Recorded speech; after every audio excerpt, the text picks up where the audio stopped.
All right, we are recording. Three dudes. Three dudes talking about being old. Although you're not technically old yet, Jimmy. You still got a little ways to go. I'm the youngest of the bunch. So this is the first of, we're doing 6 of these, right? First of 6. We're doing every Wednesday at 11 o'clock. My name is Bronson. We got Jason, we got Jimmy, and we are basically just talking about some of the things that men over 40 need to address, some of the issues we deal with as we get older, how we can approach them, what our mindset needs to be in understanding them. And before we get too much into that kind of stuff, just want to kind of introduce each other. So Jason, why don't you get started, kind of introduce yourself, a little background, and why this is important to you. All right, so Jason Schreiber, 41. I own multiple businesses. Top Tier Columbia is one, and then Evolving Athletics and Noble Training Institute are 2 others. So I've been in the fitness and medical field for over 20 years. I spent about 8 years in the chiropractic office, and in my career, it started off with general fitness people and sort of athletes, like performance stuff, but it gradually started to move into rehabilitation in the chiropractic office and holistic health.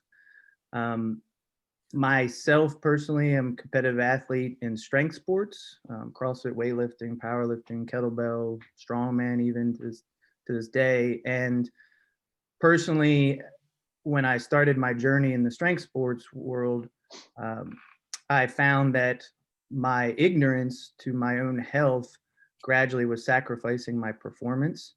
And so I find that to be regularly the case with athletes that I work with.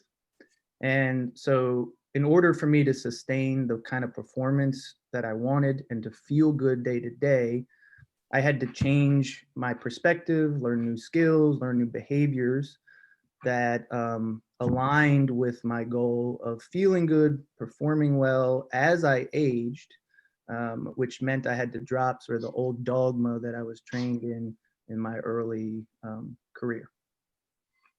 Okay, cool. And Jimmy, what about you?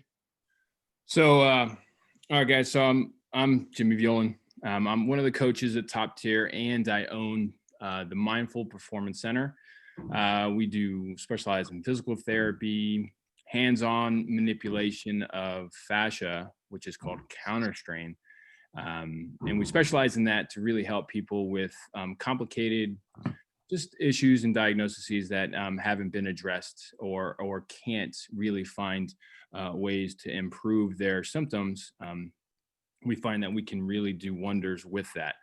I dove into this field, from college, played football in college at Shepherd, small D2 school out in West Virginia. And I noticed that I was glorified for being heavy. I was 295 pounds. Big boy. If I showed a picture of side by side, you wouldn't even think that was me. And I at that moment, I thought I was quote unquote healthy, being a younger male. And right now I'm 36, so I'm not hitting the 40 end of where we are, but I'm close. But my experience is that, my knowledge of being healthy was that, eating as much as I could, lifting as much as I could was my priority, especially playing football. When I got out of playing football, I just drastically changed and reverted away from that mentality and started to, lose all of the adipose tissue that I was carrying for years, playing football. And it was something that I really didn't really know that I was carrying something that was hindering my health. I thought I was healthy. I thought I'm a young bull. I'm ready to go. But at the same time, I was eating Eggo waffles and sausage, maple sausage links every day and drinking I thought apple juice was healthy, in that state. So I wasn't really familiar with what healthy was until I got out of school. And then I started to really get into the field of fitness. I was a trainer for about 8 years, and then I got into the actual medical field and saw how our medical system is so backwards on how we are addressing these things, and how we can actually prevent a lot of these things from happening just from our day-to-day choices.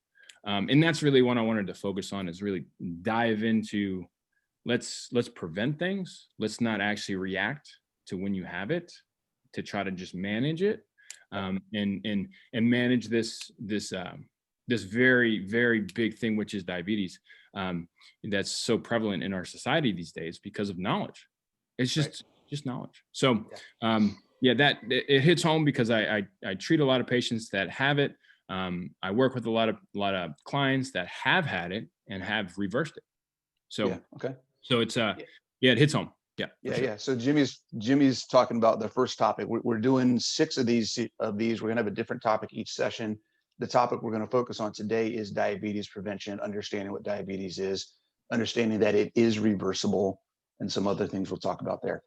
A little bit about me. My name is Bronson Dant. I'm the owner, creator, founder of the Apex Training System, which is a fitness and nutrition program, health coaching program that's targeted specifically at men over 40. I'm 48 years old. I didn't get started in fitness until I was like 39. I went on a cruise for my 40th birthday and was in the workout room working out, and saw this guy over on the corner actually working out, found out that he owned a CrossFit gym in Miami. And I was like, I want to do what that guy's doing. And then that was just kind of it from there, right? I came back to Baltimore, found a CrossFit gym, did that, fell in love with it, started training, ended up opening a gym. And it's been almost 10 years now that I've been on this journey of not just getting myself better, but also helping other people improve their health and fitness. So I'm currently also a coach at Top Tier. I do personal training at Top Tier, out of Top Tier. I also have some online programs where I work one-on-one remotely with people. And I do have some automated systems that people can kind of sign up and follow the process at their own pace. So that all being said, let's get started talking about diabetes. And for anybody that's going to be watching this now or watching a recording of this, this is not just for you. This is for other people. Share this information. If there's something in here that you learn, you may already be on your way towards doing some of the stuff that we're going to talk about, but that doesn't mean everyone you know is. You have a circle of influence. You have a sphere of influence. Share the information. Let people know what we're talking about and how this information can help them, particularly for people who have a history of diabetes in their family, who are already concerned about it, or may already be pre-diabetic or whatever. There's maybe something in here that can help. So let's get started real quick. Jason, can you give us just a quick couple minutes of what is diabetes? Where does it come from? Well, there's 2 major kinds. There's type 1, type 2. So some people can be born with the condition. Most people are not. And the ones that are not born with the dysfunctions can essentially reverse their disorder in most cases. And just to be clear, we're going to focus for this discussion, we'll be focusing on type 2, right? That's that lifestyle stuff that you can actually fix and reverse. Type 1, you can't get rid of it. You've got to have it. There's ways to manage it and improve your quality of life with it. But we're going to focus on type 2 because that's something you can actually get rid of. Right. And so in the various forms, the dysfunction, this is kind of getting into the diagnosis of diabetes, but the dysfunction can come either from the pancreas not releasing a hormone called insulin and being unable to produce it, in which case we cannot manage our blood sugar levels correctly, and that can be a life-threatening situation. But then you also have the potential to have the cell receptors not identify the insulin that is released from your pancreas. So a person is deemed insulin resistant in that case, which means they have insulin circulating through their bloodstream. It's being produced by the pancreas, but for one reason or another, the cell membranes are not identifying that. Essentially, there's a lock and a key when we talk about hormones. right? And the hormone is the key floating around in the bloodstream, and it wants to lock into the appropriate lock. Well, the lock is the cell receptor on the cell membrane, and if the key cannot go into that lock correctly, well, then it's functionally equivalent of not having insulin in the first place. Right. And so we're, most of the reversal stuff that we're going to refer to really deals with improving insulin sensitivity, which means reversing the insulin resistance, the lack of the cell receptor identifying the insulin. Right. So the inability for the body to process insulin essentially and use insulin to break down and store sugars, right? We have excess, that's where the H1AC, we have high blood sugar consistently over periods of time, and that causes problems in our body, particularly when we talk about inflammation, right? As a big thing. Jimmy, real quick, you talked about adipose tissue when you were younger and at body fat, right? Yep. So body fat is what I've been heard coined, and I call it the organ of inflammation. Can you talk a little bit about what inflammation is and why it's not good? Well, the inflammation is, it just runs stress in your system. It provides a lot of cortisol in your system that doesn't actually allow a lot of the functions to happen in your body, which is what we need to have balance of blood sugar levels, to be able to utilize these foods that you eat and actually get them into the system. So the biggest thing that I focus on with people is the sleep aspect, and how sleep is just so vital to actually balancing your body's ability to actually keep those blood sugar levels steady.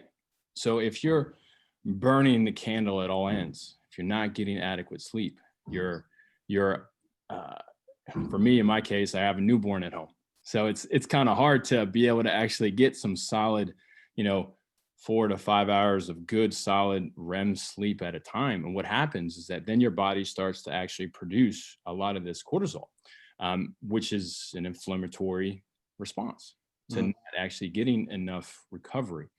And then when you start to eat on top of it, that process starts to become so inundated with the inability to be able to get these nutrients into the proper tissue, right? Due to the lack thereof rest and recovery. Yeah. And it's essential. Yes.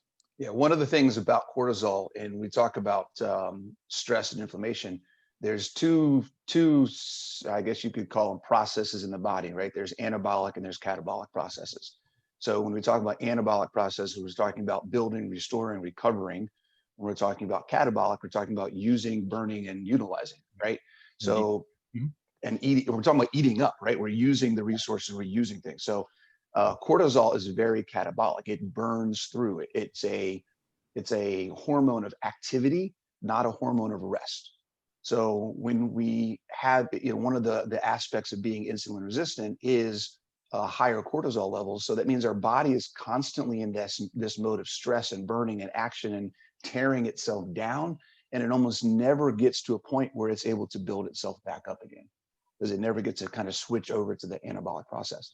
And that's where the chronic health issues that are associated with diabetes and insulin resistance come into play, because our body is in the chronic state of inflammation and stress. So we start to see that in aches and pains. We start to see that in hormone issues. We start to see that in the ability to perform, a lack of energy, right? We need to sleep more. People that have diabetes, they're often talking about, I need to sleep. I feel like I'm tired all the time. Right. So there's a lot of different things that are indicators because of that cortisol, that stress that's going on in the body. And your body itself is in a state of flight or fight.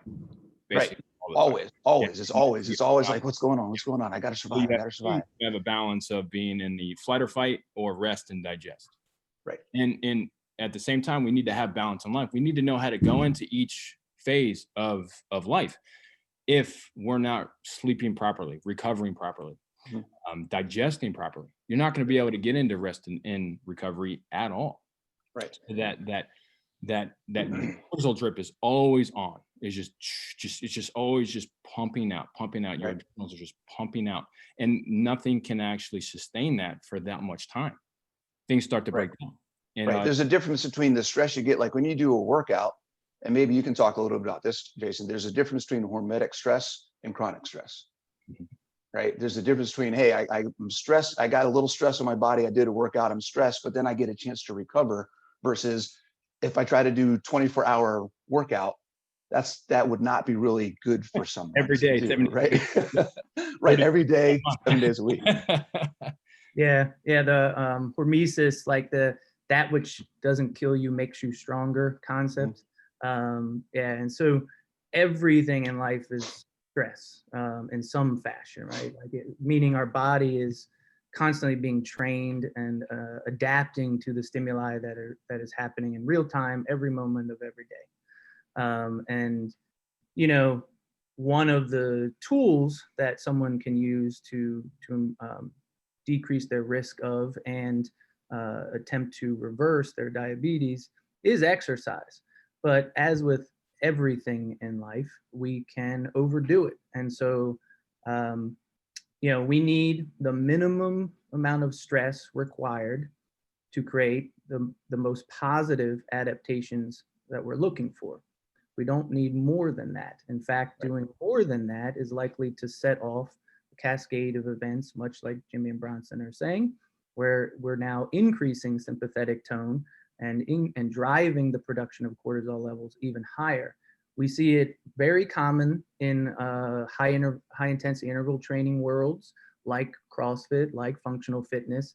Doesn't mean that those are bad things, but it does mean that as people over the age of 40 in particular, right, we need to be aware of those activities being potentially harmful if used inappropriately. Yes. And so if we're in a disease state, like if we're pre-diabetic or we're already diabetic, and constantly being stressed by just our own biology, and then we go into, let's say, a CrossFit style gym, and we define a quote unquote good workout as I'm going to kill myself 10 out of 10 effort until I'm lying on the ground in a sweaty pool and can't breathe. And now I've checked the box, I've done a good job, I've got my exercise in, I'm helping myself out. The reality is that combination, because of the disease state, done too regularly will actually work against us. But what if that same person went to the same gym, did the same workout, but chose to coast at like a 7 out of 10 effort during that time? Well, now that's a different adaptation that we cause. So educating people on these choices and putting their own personal health and lives in context around those choices is a big part of coaching. Right.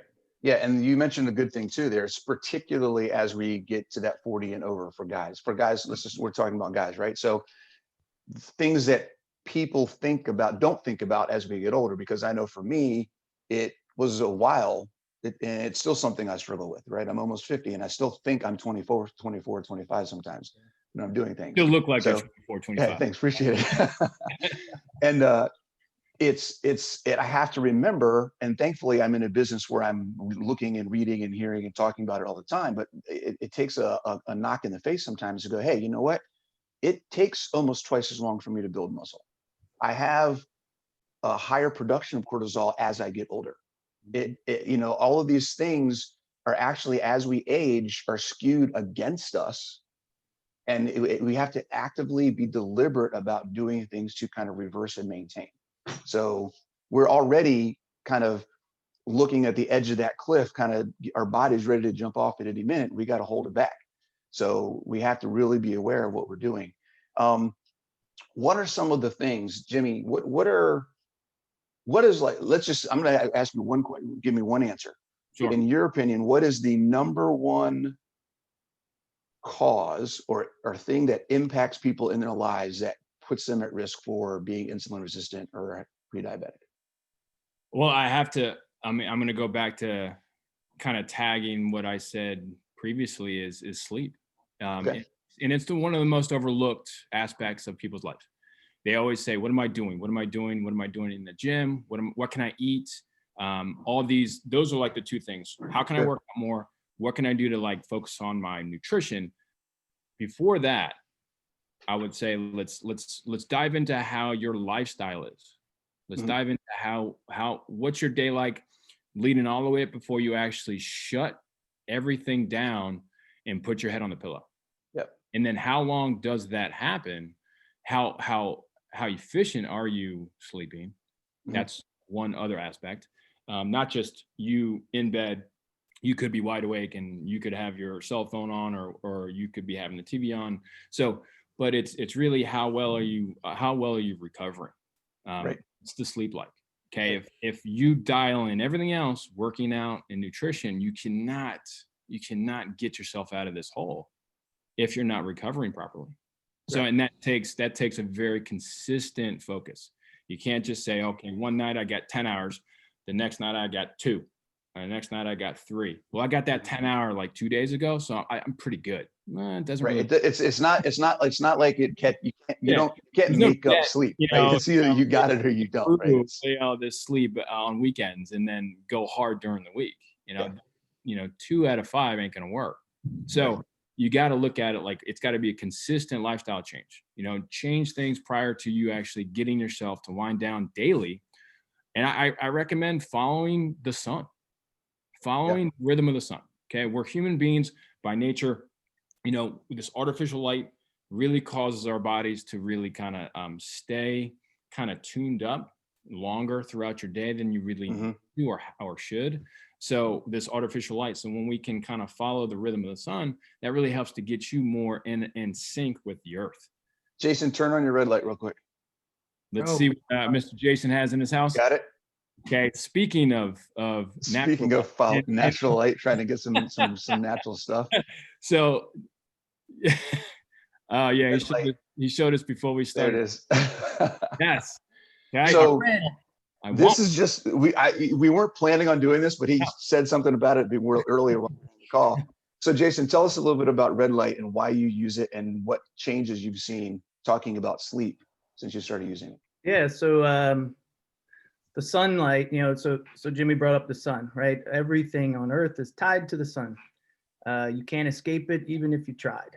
So there is a wide spectrum of wavelengths that come from the sun. And we'll simplify. These aren't the only two, but there's infrared and there's ultraviolet. And so there's all these different wavelengths coming from the sun, and most people these days live inside, right? They spend very little time outside. And actually, if we follow what most medical advice still is pitching to us, we should avoid the sun in the middle of the day. And if you do go outside, you should cover yourself in sunscreen to prevent the sun from giving you skin cancer, which we're talking about diabetes today, but that is gross misinformation. Yeah, we could do a whole nother episode just on. Yeah. And so, we all spend so much time indoors under the artificial light in front of our technology. Well, all of that artificial light is the blue wavelengths of visible light. And the red wavelengths, so in this case, infrared, which is what's shining on me, is the kind of the antidote to the consequences of just being exposed to blue light. So the reason why people, or a reason rather, why people when they're outside in the sunshine regularly and have gotten acclimated to being outside and no longer get burnt, the reason why they feel good is because the red wavelengths are entering the eye and the skin and are countering essentially any harm that the blue wavelengths are doing. So human beings, unfortunately, decided that we're gonna isolate the blue wavelengths, use it for our convenience and our technology, and never really stop to think, well, what kinds of consequences might that create for our biology over time? And so I brought the sun inside my home, right? And so it's wintertime here in Maryland, and before this month, I would spend a lot of time outside every single day as long as it wasn't raining, and in the middle of the day in particular. But now, like everybody else, it's colder. I don't want to be outside as much. So I'm trying to be disciplined with my health and bring the sunshine inside as best I can. And you just started doing this recently. What have you noticed Yeah. change? Yeah, so we just started actually a couple days ago, and I'll tell you all I do, like, this is as simple as I made it really simple in my life. In the evening time when I'm just chilling watching television, I just turn this thing on and let it shine on me. You're not supposed to look directly at it, just like you don't look directly at the sun, but otherwise you're fine. And I'll just let it shine on me for an hour before going to sleep with television watching. Mhm. And both my wife and I have done this, and the very first night felt like we slept way better. And she was telling me that she feels like she used it multiple times throughout the day because she teaches from home. Yeah. And she was saying that she could tell like it improved her mood a lot. It made her feel much more calmer, generally happier. Yeah. Yeah, so just in a few short days, and I didn't change anything, right? I lived my normal life. I just shined this light on me while I did it. The light on.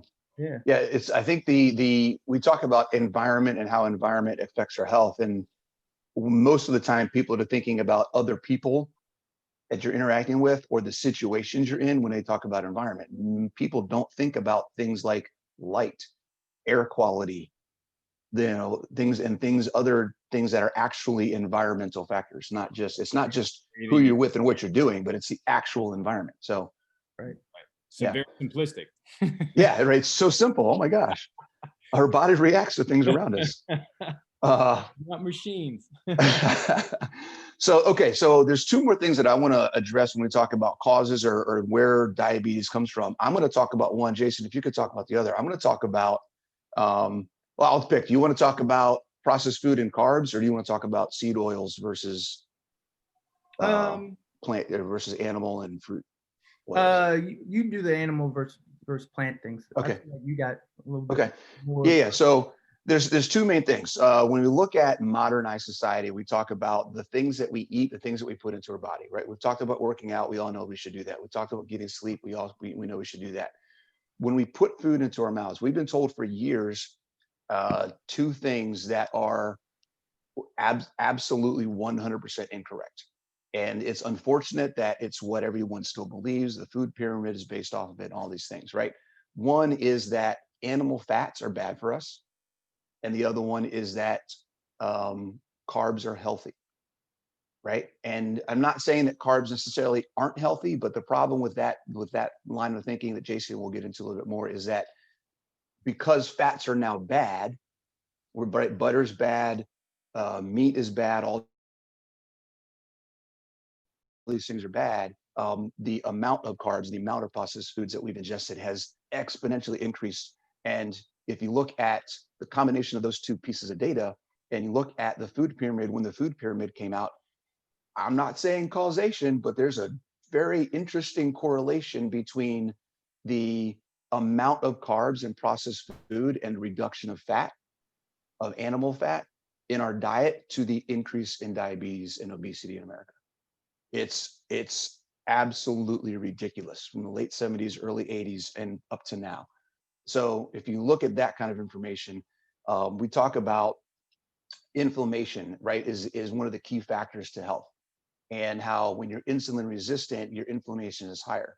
Well, one of the things that adds to that and I guess confounds that issue is seed oils. Seed oils versus animal fats, right? So we talk about fats, omega-3s, omega-6s, and all these types of things. Saturated fat versus unsaturated fat. For years, we've been told that saturated fat is bad. Cholesterol is bad. All right, if you have a high cholesterol, you're unhealthy, you're going to have a heart attack. Well, newer, I'll say newer information, it's actually not newer, it's been around for 30 years, but information that people are now starting to become aware of is that heart attacks, heart disease, cardiovascular disease are all actually a cause of inflammation. And a lot of the medications that we get put on don't actually work to the root cause. They're band-aids on things. They don't fix the problem. So that's why you see people who go get statins or whatever, things like that, and end up having a heart attack still, or they go get their treatments, they do this stuff. And it's better for us to look at what is happening in the trends in medicine and in people's lives sometimes than to look at just the information we're given and take it at face value. People got to ask questions. If this is the case, why are things getting worse? Right? So the recommendation on oils, if it is a seed, right? So we're talking about sunflower oil, soy, flaxseed oil. What are some others? Those are probably the most three. Safflower oil, corn oil, canola oil, right? So all of those things are made from seeds, and they are processed heavily. They have low flash points, they burn, they get rancid. There's so many different things wrong with the way that our bodies function when we eat seed oils. If you want to go to something that is healthier, if you're going to use oil, it is okay. There's actually been studies more recently that have shown butter, lard, right? Eggs, egg yolks. Gosh, please eat some egg yolks. Please, please, please eat some egg yolks, right? Fish oil, all of these things, natural animal-based oils, decrease your risk of cardiovascular disease, decrease your risk of inflammation, decrease your risk of diabetes, okay? So my recommendation, it's what I do, right? I haven't had a seed oil. I don't know when the last time, even when I go out to eat, I ask, hey, what are you guys cooking this in? If it's soy, if it's, any of that kind of stuff, then I'll just get something different, because I'm not gonna put that stuff in my body. That's why I love Buffalo Wild Wings, because they cook all their wings in lard, right? It's freaking fantastic. It's awesome, right? Yeah, it's if you want to go out to eat somewhere and you like wings, but you don't want the crappy seed oils, go to Buffalo Wild Wings. They did not pay me to say that. So yeah, so that's just one thing to keep in mind. If you do, some people like olive oil or avocado oil, things like that. Those are more okay as well. And if you look at it evolution is just evolutionarily, is that the word? Yeah. We as humans, we evolved eating animals. So how can there be anything wrong with the fat we get from animals, right? Plants grow, they want things to eat the fruit so that it spreads the seed, right? The seed is not designed to be eaten because that's what's supposed to grow the new plant. So if you look at it from that perspective, we've evolved eating animals. Plants want us to eat their fruit, so it spreads the seed. Those two things are probably okay, right? Don't eat the seeds. Don't eat things that come from the seeds. It's not where we're supposed to be. So Jason, you want to take the next one, processed food and carbs? Yeah, so that correlation, model that you mentioned with the lowering of fat is essentially identical. It comes hand in hand, as you mentioned, with the increase in consumption of refined carbohydrates. Carbohydrates aren't bad or good. They're just one of three potential, well, technically four potential, but sources of food energy, right? And when people get in debates about carbohydrates and being good or bad, and particularly in relation to diabetes, it's pretty easy to weave through those debates and kind of get to the crux of things. So using Bronson's analogy or example rather about fruit, right? If you think about how carbohydrates are found in nature, they're not isolated. They never are. Nothing in nature is isolated, right? And so, the sugar that's in the fruit is accompanied by a lot of various micronutrients. It's also accompanied by a lot of water and a lot of fiber. And the way that sugar is going to be absorbed, which ultimately is the key to nutrition, in my opinion, is absorption. The way that that's going to be absorbed is vastly different than if I decided I'm just gonna, make some pancakes and put a bunch of, fake, sugar corn syrup on it, right? And the and it becomes even more interesting. I mean, we probably won't go down this rabbit hole deep, but inside your gut, you have a whole world that's living inside of you that's separate from the rest of you. All right, we call it the microbiome. Well, in there are bacteria, there are viruses, there are fungi, right? There are different kinds of parasites that are living symbiotically with each other and ourselves. And when we consume something like the fruit, the fiber feeds the microbiome, and in return, the microbiome provides us with various nutrients and vitamins that we couldn't have produced for ourselves. Now, if we decided, we're going to skip the fruit and we're going to just double down on the pancakes and corn syrup, unfortunately, there's no food for the microbiome except the refined sugar. And a great fungus that most people are familiar with is Candida, for example. We've all known or heard of women getting yeast infections, or an HIV patient being diagnosed with thrush, which is a Candida, overgrowth in the oral cavity in the mouth. Candida loves refined sugar. And if we decide we're going to feed Candida, amongst other things, a bunch of sugar repeatedly, then those particular organisms are going to become so overgrown, and it's going to disrupt the ecosystem inside of our small intestine that we add to all the inflammatory markers that we've already discussed in this whole webinar, right? And so sugar and carbohydrates aren't bad, but if you're going to use them, you may as well source them from what nature wanted us to source them from. And it's pretty rare in nature to find plants and animals, mainly plants and fruits, to be high in, like, unusually high in carbohydrates. There's some exceptions with some roots and certain fruits, but again, even in those few exceptions, they're usually packed full of a huge amount of fiber, which is going to slow the digestion down quite a bit. It's also going to feed our biome in a way that's very beneficial. So the overconsumption of sugar is a huge part of the diabetic problem, because it's easy to produce, it's cheap to put into every food thing we make, and it's addictive. And so anyone who ever worked with kids knows if you start feeding your children processed things and sugar-based stuff, you will quickly see behavior that is aligned similar to an adult addict.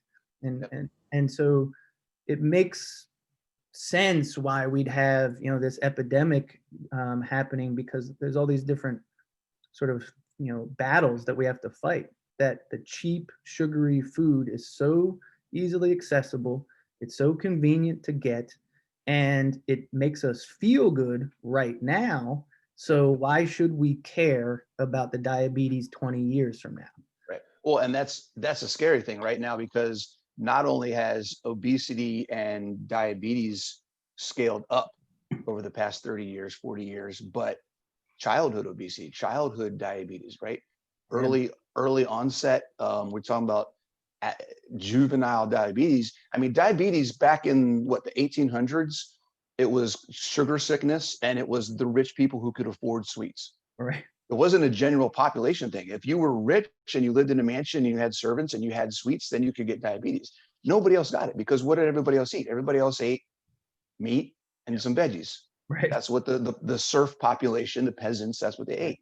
Uh-huh. Now where we live in such an age where all of us can eat like kings every day, and we can get whatever we want. But even worse than that is we now have an industry that makes money off of us eating that way, right? So fat is bad. So we take fat out of everything. what do we have to do to make it taste good? Because fat gives flavor. Well, fat, we take all the fat out. So now I got to load it up with sugar so that people will eat stuff that we buy. And oh, wait, they like eating it more now. Oh, let's make more. Let's do this. Let's give sugar 50 different names and put them on labels so people can read a label and not see sugar and don't realize that there's still just as much sugar in here as there was before we put the healthy label on it.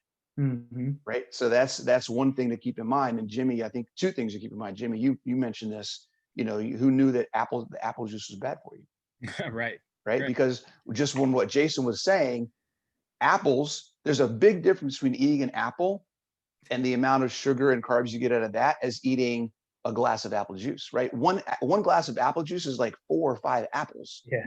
With zero fiber. With zero fiber, zero nutrients, like none of that stuff is there. It's crazy. Like we're concentrating in it. Yeah, we're concentrating everything. So when you think about, I'll just touch on this real quick. There's a term that everybody needs to understand. It's called nutrient density, right? Nutrient density is the key. The higher the level of nutrition a food has, in most cases, the lower number of calories it has. So if you're looking at how much do I eat, go towards foods that may be lower in calorie but higher in nutrition. Chances are when you eat that, you won't be able to overeat it, right? That's why I love eating meat. Meat is so high in nutrition and so low on calories. I can eat a pound of meat and be full for hours and not have to feel like I need to eat again, get all the nutrition I need, and I never overeat my calories for the day. It never happens because it's just, that's how food works. So just something to keep in mind, guys, nutrient density. We'll probably talk about a couple other terms in some of these other videos, but bioavailability, satiety, other things like that, some of those terms may pop up. I know Jason's big on that kind of stuff. Let's talk about the thing, just in summary. We've talked about, you guys tell me if I got this right. Get more sleep. Mm-hmm. Reduce your processed carbs. If you're going to eat carbs, make sure you know what you're doing as far as where they're coming from. They should be whole foods as much as possible. I'm going to say increase your meat intake. I don't think enough people eat enough meat, protein. That's a whole nother issue from a body composition perspective, which we haven't talked about, is when you increase your protein intake, it helps you burn more fat. It helps you build muscle. It helps you burn more fat. So when we're talking about, from a diabetes perspective, losing body fat, without even talking about exercise, you can increase your protein, and there's a very good chance that you're going to see an overall loss in body fat. Right. Okay.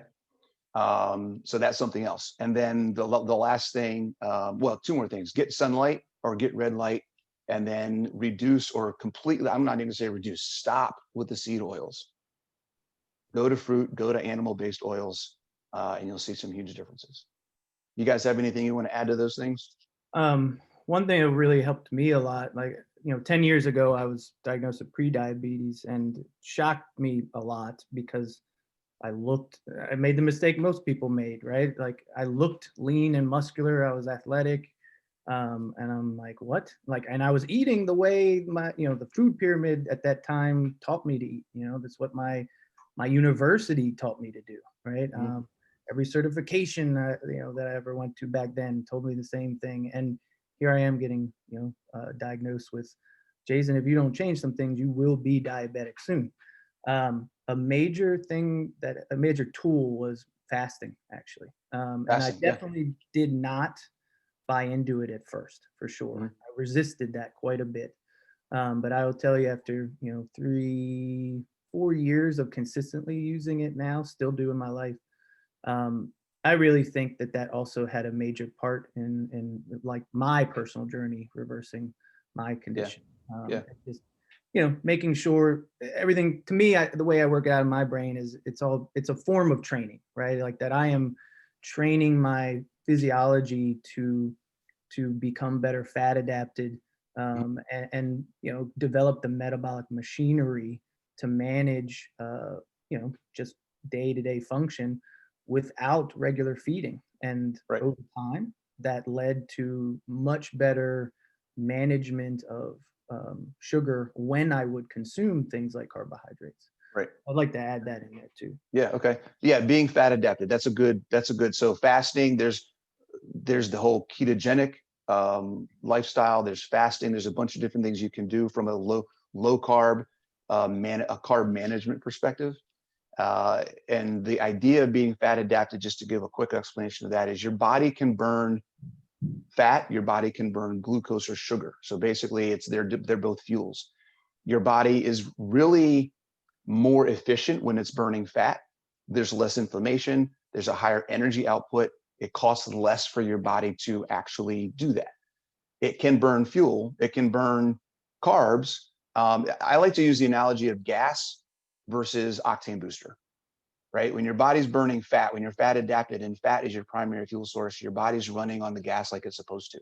There's nothing wrong with popping carbs in there every once in a while if you want to, right? For a workout or, whatever, people use carbs for different things, but you wouldn't fill your gas tank on octane booster.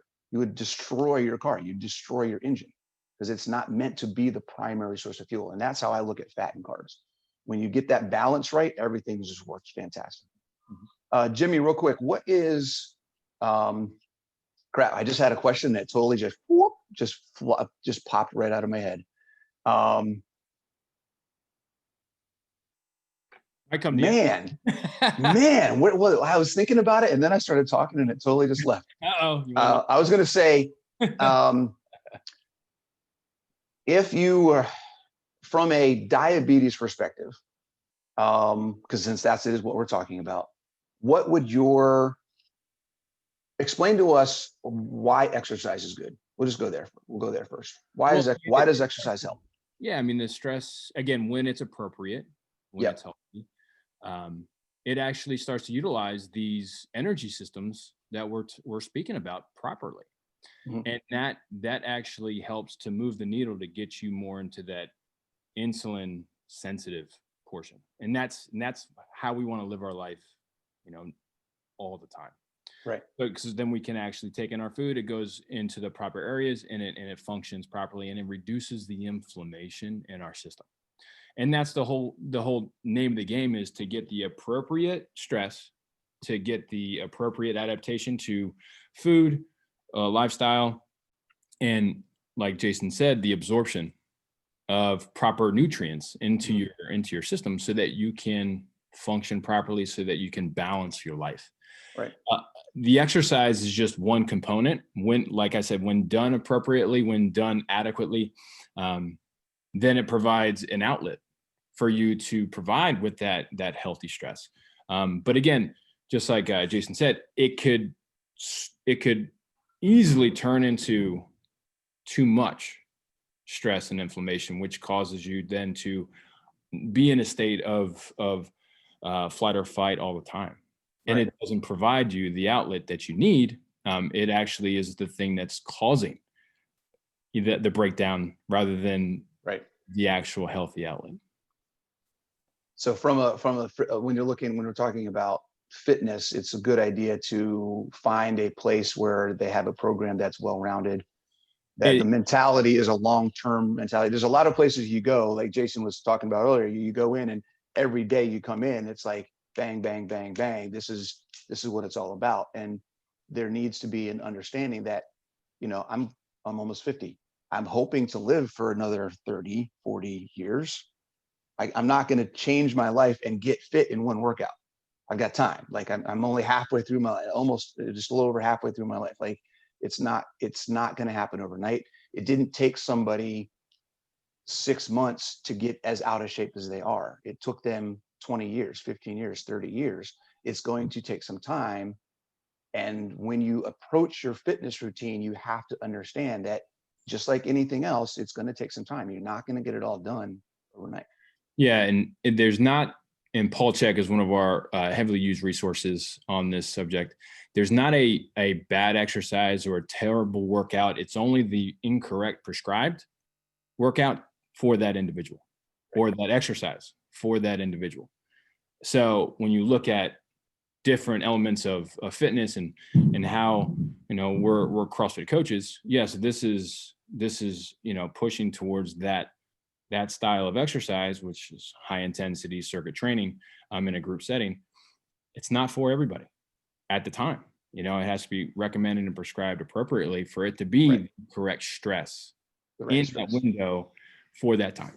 Right. And that's where we have the options, right? And so we're going to segue real quick into talking about what we're doing at Top Tier. That's where we have options of personal training. We have options of group classes. We have different types of group classes. We have mobility classes where it's just come in and learn how to move your body. We have kettlebell stuff. If you're not comfortable with barbells, we have kettlebells that you can work with. So we have tons of different coaches that have experience levels all over the place, doing all sorts of different things at all sorts of different levels with all sorts of different people. Right. So there's something at Top Tier for everyone to find a home and do something that is going to work for them because of that, like you said, that prescribed, that individualized need that someone may have. We can figure out where to make that work here. Yeah, 100%. And I don't mean to cut off. I have to go teach actually in like 3 minutes, but it's a good segue. But at the same time, what we also offer at Mindful Performance Center is a way for us to tap into these areas to help you with identifying dysfunction of these vital organs, the body's ability to be able to actually utilize hormones effectively and appropriately, orthopedically. We know how to actually dive in underneath the hood to be able to help you actually get yourself in a better position so that we can get you closer to being able to do group fitness if that is a goal. Yep. You know, if not, let's get you into a program where we can help you identify where we need to start. You know, and that we can take a closer look and put you on the right path. Cool. Awesome. All right, guys, this is it, I guess. Share this with if hopefully some information here was helpful or something new maybe you hadn't heard before, or you know someone else that could use it. So share it out. We're gonna save it off and post it probably on the YouTube channel, on all of our YouTube channels or something like that, and then get it out there. So appreciate you guys being on, and we will see you same time next week. Yep. All right. Take it easy, guys. Thanks for coming. Thank you.